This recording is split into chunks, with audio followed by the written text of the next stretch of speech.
Hello friends, मैं अमन जायसवाल और आपका स्वागत है मेरे YouTube channel ARP education point में। तो आज से हम इनर्जी कंजर्वेशन जो कि पॉलिटेक्निक स्टूडेंट जो भी सेकेंड ईयर में इस समय पढ़ रहे हैं, उनका 4th सेमेस्टर है। तो सभी ब्रांच में ये हमारा कॉमन सब्जेक्ट है इनर्जी कंजर्वेशन। तो इस सब्जेक्ट को हम चैप्टर वाइज और सिलेबस के अकॉर्डिंग पूरा आपका कवर कराएंगे विथ प्रॉपर नोट्स के साथ। तो चलिए वीडियो को स्टार्ट करते हैं।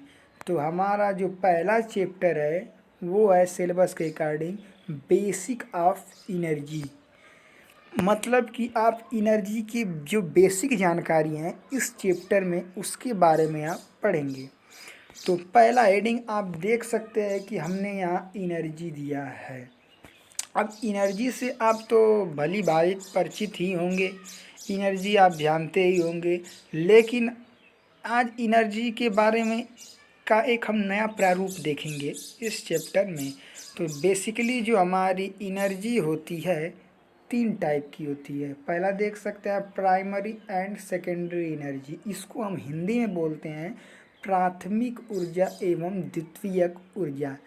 दूसरा हमारा है commercial and non commercial energy, इसका मतलब है कि वाणिज्यिक ऊर्जा और अवाणिज्यिक ऊर्जा। तीसरा जो हमारा इसका भाग है renewable and non renewable energy, मतलब नवीकरणीय ऊर्जा और अनवीकरणीय ऊर्जा। तो इसके बारे में हम डिटेल आज पढ़ने वाले हैं। तो पहले हम देख सकते हैं कि एनर्जी क्या होता है और उसका डेफिनेशन क्या होता है। तो देख सकते हैं हमने इंग्लिश में यहाँ लिख रखा है कि energy is defined as the capacity of a physical system to perform work. मतलब कि एक भौतिक प्रणाली, आप चाहे एक मतलब हमारा कार्य करने की एक सिस्टम होता है। तो कार्य करने के लिए आपके अंदर या किसी चीज़ के अंदर जो भी हमारी क्षमता है उस क्षमता वो जो क्षमता है हमारी वह एनर्जी के रूप में डिफाइन की जाती है। आप हिंदी में भी देख सकते हैं यहाँ एनर्जी। तो ये रहा हमारा एनर्जी। अब देख सकते हैं यहाँ लिखा है कि ऊर्जा का शाब्दिक अर्थ कार्य का संपादन क्षमता से है। मतलब कि हमारा एनर्जी का मतलब जो वर्ड है उसका मेन मतलब क्या है कि कार्य संपादन क्षमता। इसका मतलब क्या है कि कार्य को कंप्लीट करने के लिए किसी भी मशीन में या व्यक्ति में या किसी भी चीज़ में जो हमारी कैपेसिटी है उसी को ऊर्जा कहते हैं। यहाँ देख सकते हैं कि कार्य करने की क्षमता को ऊर्जा कहते हैं। मतलब कहीं भी किसी भी चीज़ में जो कार्य करने की क्षमता है उस क्षमता को हम क्या कहते हैं, ऊर्जा कहते हैं। फिर देख सकते हैं लिखा है ऊर्जा के बिना कोई भी कार्य करना या होना संभव नहीं है। तो जैसे ऊर्जा है, तो अगर हमारी ऊर्जा नहीं होती तो हमारा कोई भी कार्य संपन्न नहीं होता। तो यही हमारा इस लाइन में लिखा है। आगे देख सकते हैं लिखा है वर्तमान में किसी भी मशीन या यंत्र को चलाने के लिए ऊर्जा की आवश्यकता होती है। इसका मतलब क्या है कि जैसे आधुनिक युग है तो बहुत सारी हमारी गाड़ियाँ चल रही हैं, मशीनें, ट्रैक्टर, जेसीबी। तो ये सब क्या है, मशीन है, और ये हमारी क्या कर रही हैं, काम कर रही हैं। तो काम करने के लिए हमें किसकी आवश्यकता होगी, ऊर्जा की। तो यही इसमें बताया गया है। अब देख सकते हैं ऊर्जा को निम्नलिखित 3 भागों में विभाजित किया गया है। तो कौन से 3 निम्नलिखित भागों में विभाजित किया है ये आपको हमने ऊपर डायग्राम में बता दिया था कि पहला प्राइमरी एंड सेकेंडरी एनर्जी, दूसरा commercial and non commercial energy, तीसरा renewable and non renewable energy. तो इसके बारे में हम डिटेल जान लेते हैं। तो पहला हेडिंग हम देख सकते हैं कि primary energy and secondary energy. तो जानते हैं कि क्या होता है हमारा प्राइमरी एनर्जी। तो देख सकते हैं यहाँ प्राइमरी एनर्जी हमने लिख रखा है। अब इसको आपको हम समझाने वाले हैं। प्राइमरी एनर्जी का मतलब क्या है कि प्राथमिक ऊर्जा स्रोत वे हैं जो प्रकृति में पाए जाते हैं। मतलब प्राइमरी एनर्जी के जो भी हमारे सोर्सेज हैं वो हमारी प्रकृति में पाए जाते हैं। वो मानव द्वारा नहीं ऐसा है कि वो ऊर्जा बनाया जाता है, बल्कि वो प्रकृति में पाए जाते हैं।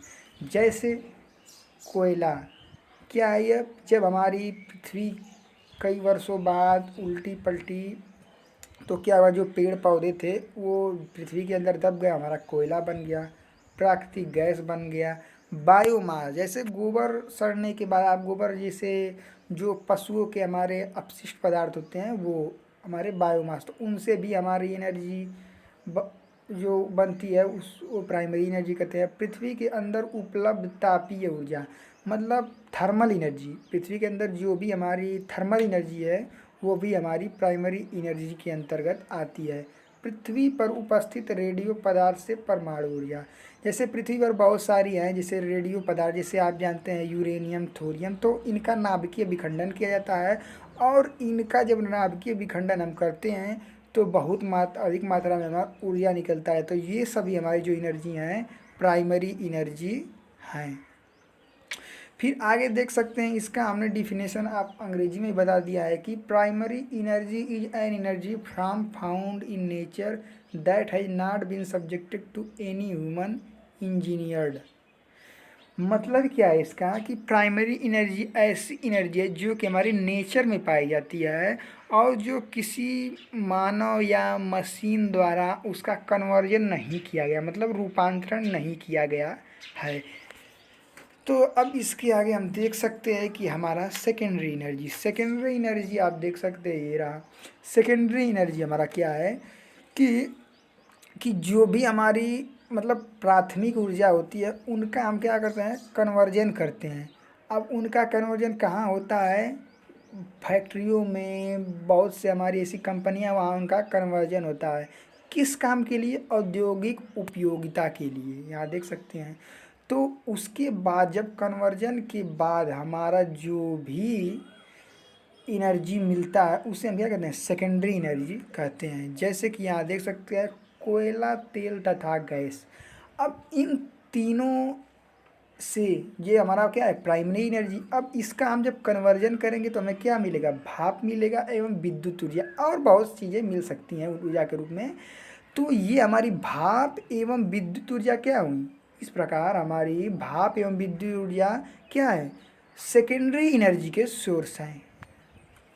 अब आप देख सकते हैं ये हमारी सेकेंडरी एनर्जी कि secondary energy is an energy obtained by transformation as oppose to primary energy which energy available in environment that does not require transformation. मतलब कि सेकेंडरी एनर्जी जो है हमारी प्राइमरी एनर्जी का मतलब ट्रांसफॉर्मेशन किया गया, रूपांतरण किया गया है और इस एनर्जी का हमारा दोबारा किसी प्रकार का कन्वर्जन नहीं होता है, इसका हम उपयोग करते। जैसे आप विद्युत ऊर्जा को सीधे अपने आपके घर में आता है, आप उसका उपयोग कर लेते हैं। ऐसा नहीं कि आप उसका पहले कन्वर्जन करते हैं उसके बाद उपयोग करते हैं, ऐसा नहीं है। तो ये हमारी सभी क्या है, सेकेंडरी एनर्जी है। अब बारी आती है दूसरा कि मतलब एनर्जी तो हमारी 3 प्रकार की थी, तो उसमें आता है हमारा दूसरा commercial and non commercial energy. ये देख सकते हैं।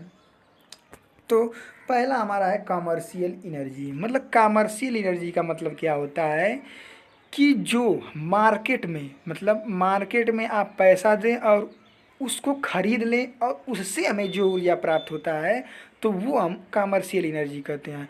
और वे सभी क्या हमारे सोर्स हैं। तो ऐसे सोर्स को हम क्या कहते हैं, कमर्शियल एनर्जी सोर्स। आप देख सकते हैं यहाँ हमें लिखा है वह ऊर्जा स्रोत जो बाजार में निश्चित कीमत पर उपलब्ध होते हैं कमर्शियल एनर्जी सोर्स कहलाते हैं। मतलब कि हम उनको पैसा बाज़ार में वो बिकता है और उनको हम पैसा दें और वो हमें वो सोर्स हमें दें और उस सोर्स से हम क्या करें, एनर्जी प्राप्त कर ले। तो ऐसी एनर्जी को हम कमर्शियल एनर्जी कहते हैं। जैसे कि बिजली हम क्या करते हैं, या आप सरकार द्वारा आप बिजली बिल देते हैं और आपको ये मिलता है। कोयला मार्केट में आप खरीद सकते हैं इसको। पेट्रोलियम, शुद्ध पेट्रोलियम मतलब जैसे पेट्रोल हो गया, मिट्टी का तेल हो गया, डीजल हो गया, जो आप व्हीकल्स में भरवाते हैं और उसका उपयोग करते हैं। फिर आगे देख सकते हैं कि commercial energy is energy which is available to the user at some price. मतलब कि कमर्शियल एनर्जी क्या है कि कुछ प्राइस पर आपके लिए वो उपलब्ध होता है, जैसे कोयला, petroleum, natural gas, electricity etc. फिर आते हैं हम नॉन कमर्शियल एनर्जी। तो नॉन कमर्शियल एनर्जी क्या है कि वह ऊर्जा जो हम मार्केट में पैसा देकर नहीं खरीदते हैं। कहने का मतलब कि वो मार्केट में हमारा बिकता नहीं है, वो किसानों के द्वारा, जो गांव में लोग रहते हैं उनके द्वारा वह उत्पादन किया जाता है, तो वो हमारी नॉन कमर्शियल एनर्जी होती है। यहाँ देख सकते हैं कि लिखा है वह ऊर्जा स्रोत जो निश्चित कीमत पर उपलब्ध नहीं उसे नॉन कमर्शियल एनर्जी सोर्स कहते हैं। अब निश्चित कीमत पर उपलब्ध नहीं है, इसका मतलब क्या है हमारा कि ये मनुष्य जो हमारा व्यक्ति है उनको मिलता तो है, लेकिन इसके लिए आपको पैसे देने की ज़रूरत नहीं है। ये मानिए कि आपको फ्री में ही मिल जाता है गाँव में, और इसका ज़्यादा उपयोग नहीं होता है। जैसे कि आप देख सकते हैं पशु जलाने वाली लकड़ी, जैसे आप जलाने वाली लकड़ी यूज करते हैं तो आपको उसकी कीमत बहुत जगह नहीं देनी होती है। दूसरा पशुओं का मल, मतलब जो आप जैसे गाय भैंस है तो उनका जो आप अपशिष्ट पदार्थ निकलता है, जैसे आप मल है गोबर, तो उसका आप एनर्जी के लिए उपयोग करते हैं, तो ये हमारी सब क्या है, नॉन कमर्शियल एनर्जी सोर्स हैं। फिर देख सकते हैं कृषि अपशिष्ट इत्यादि, मतलब जैसे आप गन्ने की खोई हो गई, धान की भूसी हो गई, इनका हम इनसे हम जो भी एनर्जी पाते हैं तो वो सब ये हमारी नॉन कमर्शियल एनर्जी होती है। अब देखिए ईंधन पारंपरिक रूप से इकट्ठा किया जाता है, खरीदा नहीं जाता है, मतलब इस ईंधन को किसान जो होते हैं हमारी इकट्ठा करते हैं और इसका उपयोग करते हैं, मार्केट में यह बिकता नहीं है। तो इसके आगे जो हमारा तीसरा है वो रीन्यूएबल एंड नॉन रीन्यूएबल ऊर्जा, मतलब नवीकरणीय ऊर्जा एवं अनवीकरणीय ऊर्जा है। तो पहला हम देखते हैं रीन्यूएबल एनर्जी, मतलब नवीकरणीय। अब देखिए यहाँ लिखा है कि नवीकरणीय ऊर्जा वह ऊर्जा है जो अक्षय स्रोतों, अक्षय स्रोतों का मतलब, अक्षय ऊर्जा स्रोतों का मतलब क्या है कि जो कभी क्षय ना हो, जो कभी ख़त्म ना हो, तो ऐसे ऊर्जा स्रोत से हमारी जो भी ऊर्जा प्राप्त होती है उसे हम रीन्यूएबल एनर्जी कहते हैं। अब दिया है कि इस प्रकार की ऊर्जा स्रोत को कभी समाप्त नहीं किया जा सकता। इस एनर्जी की हमारी एक ख़ास बात है कि इसके जो सोर्स होते हैं कभी हमारे समाप्त नहीं होते हैं, ये कंटिन्यूअस हमें हमेशा मिलते ही रहेंगे। फिर आगे देख सकते हैं इसके कुछ एग्जाम्पल हैं, जैसे ये देख सकते हैं पवन ऊर्जा, हवा के द्वारा जो हमें ऊर्जा मिलती है तो वो कभी समाप्त भी नहीं होने वाली है। सोलर एनर्जी, मतलब सूर्य के धूप के द्वारा जो हम ऊर्जा प्राप्त करते हैं वो सोलर एनर्जी होती है। भूतापीय ऊर्जा, मतलब पृथ्वी की जो तापमान है, जहाँ कहीं बहुत सारी ज्वालामुखी हैं, इन सब से जो भी हमारी ऊर्जा प्राप्त होती है भूतापीय ऊर्जा। ज्वारीय ऊर्जा, अब देखिए ज्वारीय ऊर्जा हमारा क्या होता है कि समुद्र में हमारी ज्वार भाटाएँ उठती हैं, तो उनका उपयोग, उन ज्वार भाटाओं का उपयोग हम टरबाइन चलाने के लिए करते हैं, और उससे हम क्या करते हैं, ऊर्जा प्राप्त करते हैं, तो उसे हम ज्वारीय ऊर्जा कहते हैं। ये भी कभी ख़त्म होने वाली नहीं है। फिर आता है जल ऊर्जा। जल ऊर्जा का मतलब हम जल को ऊपर से गिरा करके फिर उसको टरबाइन चलाते हैं, विद्युत का उत्पादन और बहुत सारे ऊर्जा में उसको परिवर्तित करते हैं। तो ऐसे ऊर्जा जो होते हैं नवीकरणीय ऊर्जा स्रोत कहलाते हैं, और ये ऊर्जा जो हमारे कभी ख़त्म नहीं होते हैं। अब देखिए इस ऊर्जा की एक खास बात है कि इस ऊर्जा के प्रयोग से कभी किसी भी प्रकार का प्रदूषण उत्पन्न नहीं होता है, इसलिए हमें आज के ज़माने में इस प्रकार की ऊर्जा पर अत्यधिक जोर देना चाहिए, और सरकार भी ऐसी ऊर्जा का आपको बढ़ावा दे रही है। फिर इसकी आती है रीन्यूएबल एनर्जी, मतलब गैर नवीकरणीय ऊर्जा स्रोत। एक, अब देखिए गैर नवीकरणीय ऊर्जा स्रोत एक पारंपरिक जीवाश्म ईंधन। इसका मतलब क्या है पारंपरिक, मतलब जो लगातार पिछले समय से लोग उपयोग करते आ रहे थे, और हम भी उनकी एक परंपरा अब हमारी बन गई है कि हम उस जीवाश्म ईंधन का प्रयोग करेंगे, तो वो ऐसी हमारी जो एनर्जी सोर्स होंगी उसे हम नॉन रिन्यूएबल एनर्जी बोलेंगे। और जो उससे हमें, इस प्रकार के स्रोत से हमें जो भी एनर्जी प्राप्त होगी उसे हम नॉन रिन्यूएबल एनर्जी कहेंगे। एग्जाम्पल के थ्रू हम देख सकते हैं कोयला, ये हमारा पहले था और आज भी लोग इसका उपयोग करते हैं। तेल, गैस, अब देखिए ये जो हमारी एनर्जी है कभी न कभी समाप्त हो जाएंगी, इसलिए इसका उपयोग हमें बड़ी सूझबूझ से करना चाहिए, फालतू का इस एनर्जी को हमें बर्बाद नहीं करना चाहिए।